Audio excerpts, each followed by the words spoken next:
Con más aquí en Noticias RCN y tenemos una invitada muy especial. Se trata de la defensora del pueblo, Iris Marín. Defensora, muchísimas gracias por acompañarnos, por estar con nosotros. No, muchísimas gracias, Maritza, a ustedes por la invitación siempre. Bueno, pues defensora, tenemos que arrancar, por supuesto, hablando de este tema que es una emergencia humanitaria para todo el país. Lo que está pasando con las emergencias en Córdoba, en Sucre, en Santander, en Cundinamarca, en Nariño, en Antioquia. Urabá, sí.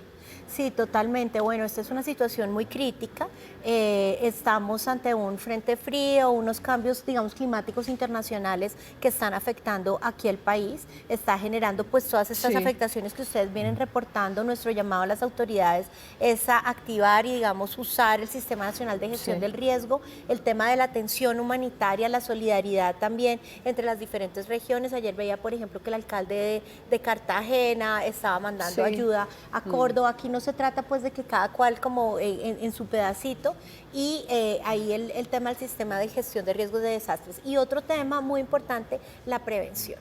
Aquí estamos viendo, todo esto es prevenible con estrategias a mediano plazo. Entonces es importante que no solo atendamos esta emergencia con esta situación tan fuerte que están pasando tantas familias en Colombia, sino que también se pueda advertir temas que seguramente son previsibles para mitad de año y en lo que viene del año. Defensora, de aquí salen entonces acciones de ustedes como entidad para que precisamente esto no vuelva a suceder, porque si hay cosas que uno dice, claro, pues la fuerza del clima, el cambio climático que está loco en absolutamente todo el planeta, pero pues sí hay cosas que se pudieron haber hecho. De aquí salen entonces esas manos alzadas de ustedes de la Defensoría. Sí, por supuesto, nosotros hacemos un trabajo de prevención, acompañamos, digamos, a la unidad de gestión del riesgo y en general el sistema de gestión del riesgo de desastres. Pero, por ejemplo, en el tema de San Andrés y Providencia es previsible que hacia mitad de año pueda haber unas nuevas afectaciones. Entonces, ahí todo el trabajo que hagamos desde ya, también para prevenir, la Defensoría del Pueblo participa, digamos, de las instancias de coordinación, acompaña a las entidades territoriales en todo el país y pues todo el trabajo que están haciendo las autoridades. Defensora, tenemos que pasar a otro tema, pero diciendo usted que todo esto es previsible, que todo esto es prevenible, pues el gobierno nacional está diciendo que se podría declarar una nueva emergencia económica y social para toda esta zona. Digamos, cumple ese factor que tiene que tener una emergencia económica, que es la imprevisibilidad, justamente. Sí, no, mire, lo que pasa es que el gobierno ya ha declarado varias, ¿no? Estamos en todas esas discusiones. Y tal vez siempre, o no siempre, pero muchas de las situaciones que presenta como esta son situaciones extremadamente graves, que sí requieren, digamos, un esfuerzo adicional. Pero no siempre son situaciones que se tengan que atender con un estado de excepción.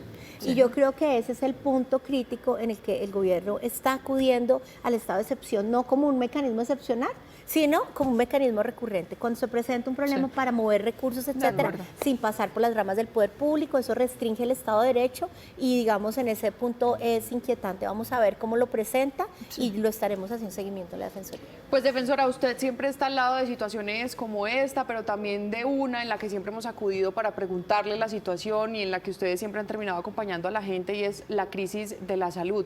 Porque, televidentes, estar enfermo es duro, sí, pero no contar con esos medicamentos para curarse es definitivamente cruel, y es lo que están viviendo miles de pacientes en Colombia, que en vano madrugan todos los días a hacer esas filas que ustedes ven que nosotros las acompañamos para que al final del día no les terminen entregando absolutamente nada. Y miren, las barreras son además en tratamientos, en citas médicas.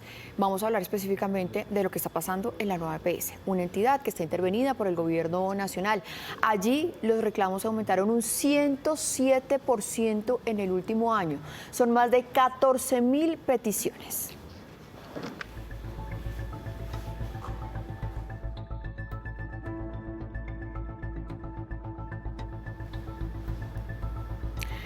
Miren, pues vamos a revisar lo que está pasando en Ibagué. Allí crece la crisis por la no entrega de medicamentos a usuarios de la nueva EPS. Decenas de pacientes están haciendo filas infructuosas para que les entreguen sus medicinas, pero les dicen que se venció la fórmula, que no está el medicamento.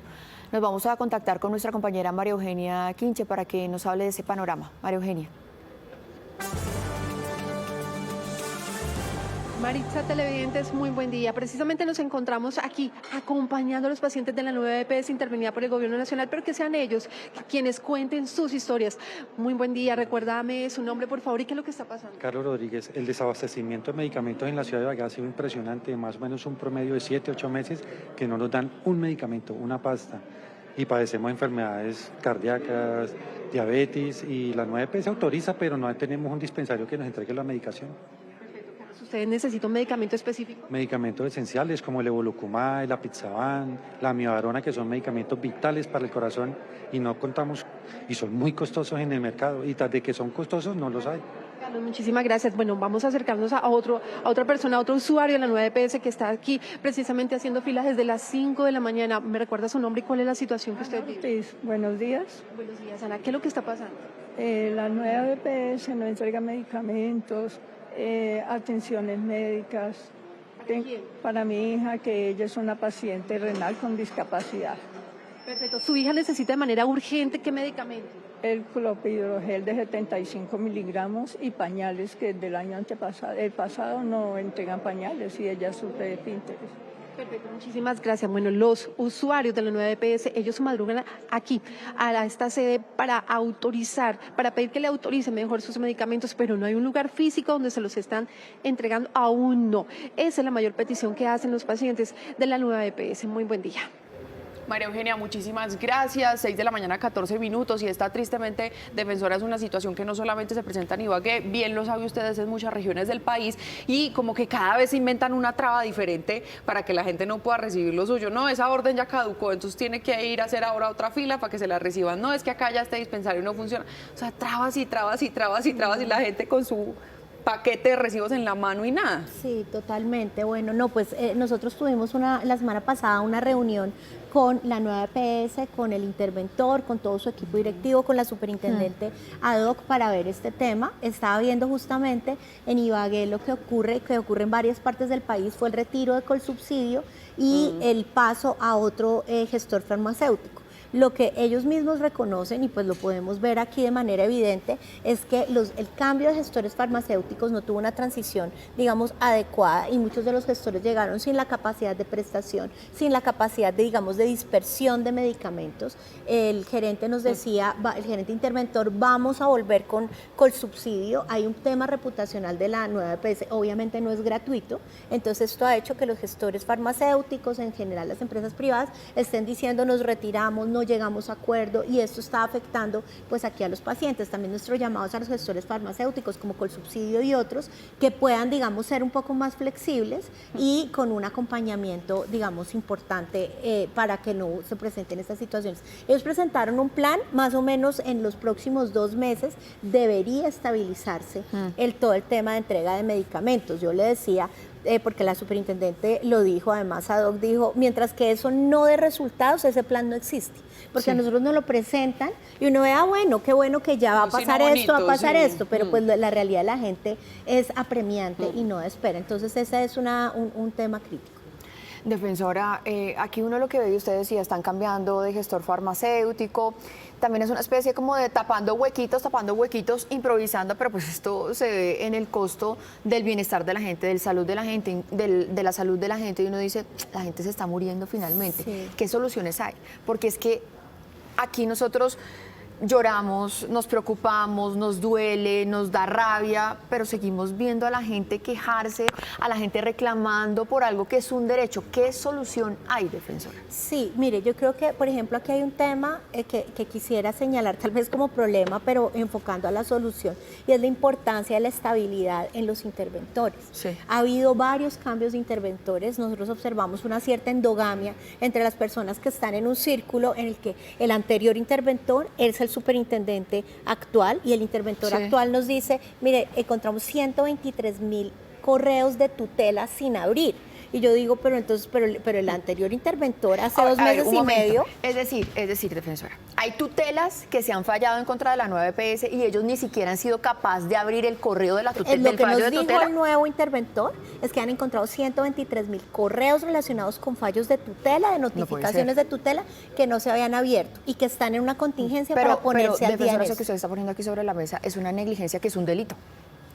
digamos, una negligencia muy grave en todo caso, y esto está pasando, entonces claro, pero uno dice, pero ¿cómo así? Si el anterior interventor es hoy el superintendente.